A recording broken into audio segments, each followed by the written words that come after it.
is to teach you guys or tell you guys some things that you probably haven't heard before and to tell you some exciting ways to make some money quickly. Second objective is not to trip over this cord and land on you two guys right here. I have been in the business, mostly in the construction business, kind of grew up in the business, and from the construction business, it allowed me, we were doing, well at the time, we did a lot of heavy construction work in New York City, and we did a lot of renovations in New York City, moved over into New Jersey. I started to branch out doing some houses, because it was a heck of a lot easier doing a little 3-bedroom Cape than, you know, a 12-story or a 15-story commercial building. That's where I kind of got my interest way back. And I'll just show you, people say, well, you know, how did you, when, how old were you? Okay. Guess which one is me, by the way. A little good-looking guy with a lot of hair, waved back, and a leather jacket from New York. So this is how far back I go. It's when I got introduced to the construction business. So tonight, I'm going to basically show you the fear factors, some of the fears. Anybody here have a little fearful about putting down $200,000 on a property? A little bit, right? A little scary sometimes, right? Sometimes $50,000 is a little scary.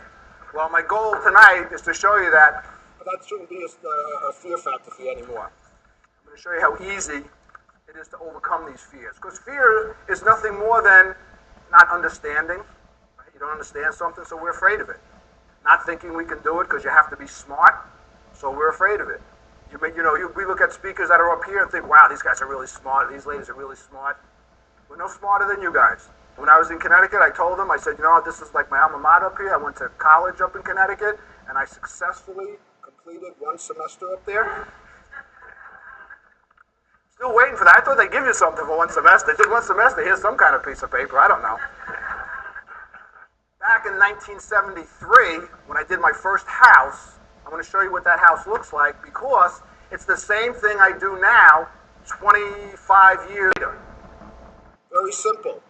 What this short-term real estate investing is about. It's about getting houses and making them like this.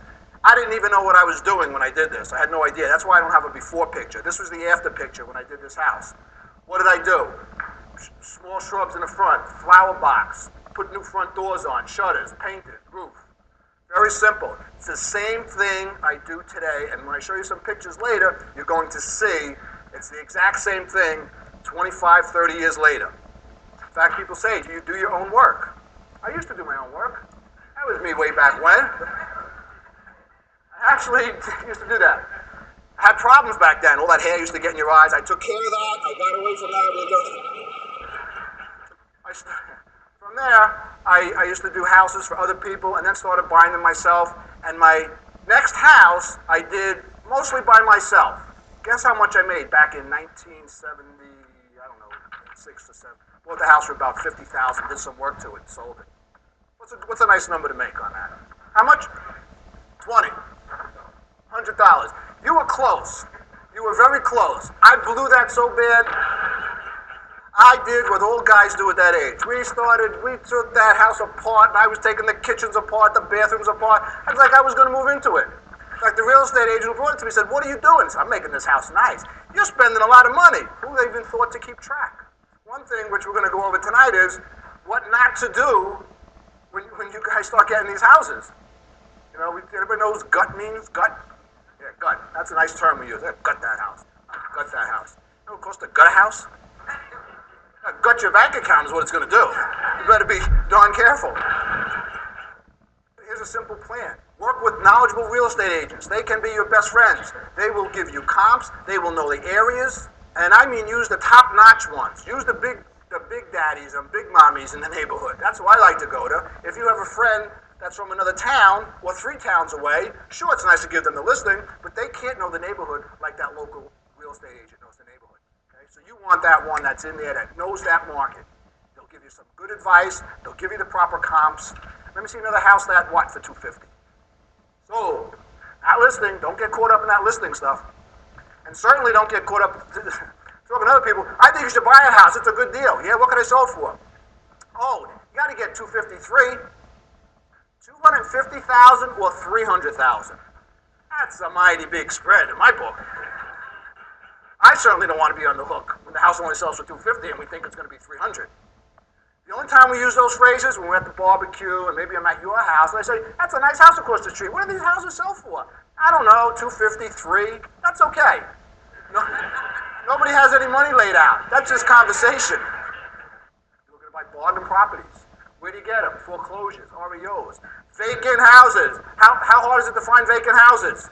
Get in the car and drive around, right? You do this. When you see that grass growing and the paper's all out front and the weeds coming out of the windows, you say, there's a vacant house. And what do? Man, that's probably a good deal. You keep on driving. Why? Because we're afraid. We don't know what to do. Do we think about sending them a letter? Do we think about contacting them? Do we think about, God forbid, knocking on the door? Anybody here door knock? Got some door knockers. Great. It's a little intimidating. Right? You go up. I don't like to knock on doors. Later I'll tell you how to, if you don't do it, we'll get somebody else to do it for you. That's a great way to find houses. When I have to go, I go like this. Yeah, I don't think they're home. Nah, let's go. That don't look good to me. Come on, we'll go around the back. I hear a dog. I don't know how to go around the back. Are you crazy? And then all of a sudden you see that's like in a movie. You see the blinds go like this. Somebody's watching you. And if it's really vacant and no one's home, where do you go? Your neighbor, on a computer. Neighbors. One quick way to find them. Go to the neighbors. You don't want to knock it off. Just get outside and walk around like this. You will see people will come out with brooms. They start sweeping, looking at you, picking at their flowers. They're looking at you. They know you're not from the neighborhood. It doesn't matter. I get out. It's like the movie. I look like my cousin Vinny. They know I don't live there. They say, "What's this guy doing here?" So they want to come out and talk to me. So I go out and I talk to them and try to find out about the owners. Anybody been in an ugly house? Ugly, smelly house? Ugly, smelly, where you get in the car and the car smells the next day? Yeah? All right, my kind of people. I love those old. Do you ever go to that take the realtors with you? How many realtors in the room? Go. We're going to talk about you guys in a good way, though. Ugly vacant houses. Ugly vacant houses. When you go to a real estate agent, they walk up and they kind of do this. And they say, okay, yeah, I think the front door's open. You got the lockbox key over there. You don't want to go in. I'm on the inside. I said, how come you come on in? No, I'm not seeing it. Go ahead, you go up. It's okay. Go up to the front door, and you have never lived until you get to the front door, not even opening the door, and you get that right in the throat. Right? You're shaking your head, so I know a lot of you have been in there. That will take you all the way to the bank with a lot of money. That means there's a lot of profit ready in this house. Wholesalers. This is a wholesaler's dream. This was the old, smelly, ugly house. In fact, he was at the meeting last night and sold this to me. This was his deal. Let me just show you a little bit what I mean by old, smelly. This house was old and smelly. This was the bathroom. Oh, I used to be going, man, I wish I found that. This is the one that I want. I often want to know, when's the last time, I don't know if I'm going to take a hot bath tonight. I think I may just skip it. At what point is that being said? But we took that. I didn't do it. Henry did it. He got it. I didn't go to this house for a week and a half.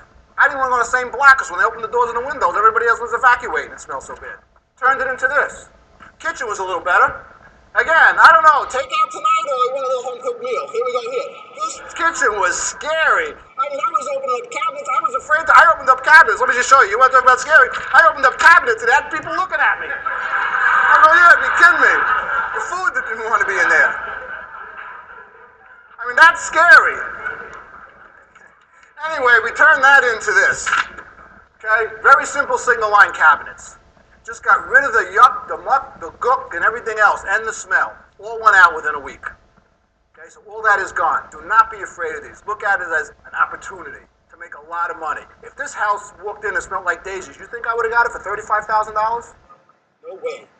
Nobody wanted to go into this house. Let's talk about the money. Financing. We're afraid. We talked about it. You don't want to take money out of your pocket. You have the money in your savings account maybe, but you don't want to take it out because you're afraid. Home equity. You have homes that may have 50, 100, 150,000 in equity in there. How much is home equity? What's the line of credits now? 4%? Wouldn't you like to take it out and make some real money? Hard money lenders. Everybody know what a hard money lender is? What is it? High rates, a lot of points up front. Who here would use a hard money lender? Right. Absolutely right. You could use a hard money lender. It doesn't matter 15% versus 8% or 10% over 6 months. Do the numbers. It does not matter. And when I say it doesn't matter and things cost no money, I'm talking hundreds of dollars, points. if you're going to make a deal, I was speaking with, this is last year, I was speaking to a contractor. He said, Glenn, you want to, maybe you might want to buy this deal from me. It's a rehab. I said, well, is it a good deal? He said, oh, it's a great deal. I said, why don't you do it yourself? He said, well, I'm doing another job. I don't have the money. Why don't you go get a hard money? He says, do you know what they want? You know how much money they want? They're crazy with that interest rate. I said, well, how much can you make on this deal? He said, well, my number's about, $46,000, $48,000. So I said, well, what do you care about paying 15% interest? Let's figure this out now. So maybe they'll get a few thousand, maybe he'll net 44, 45, or 42. Let's really go down the scale, 40,000. Let's weigh it out. They put up the money, I make 40. I don't take their money, I make nothing. What sounds better to you? Come on. But you will be surprised how, we kind of get hung up on that. Private lenders. Oh, there's a fearful one. We have family, friends, partners. We have a whole bunch of people that are private lenders. Anybody with money could be what? A private lender. Bring the deal, investors will come. In fact, you'll be doing investors favors when you get this. I drive my investors nuts. They come and I interview them. And they look at me like, what is this guy, crazy? Then I say, well, if I let you invest, if you let me, I have $200,000. You're going to let me give you $200,000? Because I'm taking control. You know why? I'm doing them a favor. Where's he going to go? 200,000 times 15% is what? $30,000 in 1 year. In 1 year. Is that Comstock bringing in that? I don't think so. So don't be afraid. We all get a little intimidated when we speak to someone with money. And when you really know they're getting excited, when you start telling them those numbers with 15% and everything, if you look at them close, their eyes start to, like this. Their nostrils start to flare a little bit. And you can see what they're inside their head, they're going, oh my God, he's going to pay me 15%. This is incredible on real estate. I'm going to make a lot of money. That's what's going through the investor's head. Because you're going to have such a solid plan to show.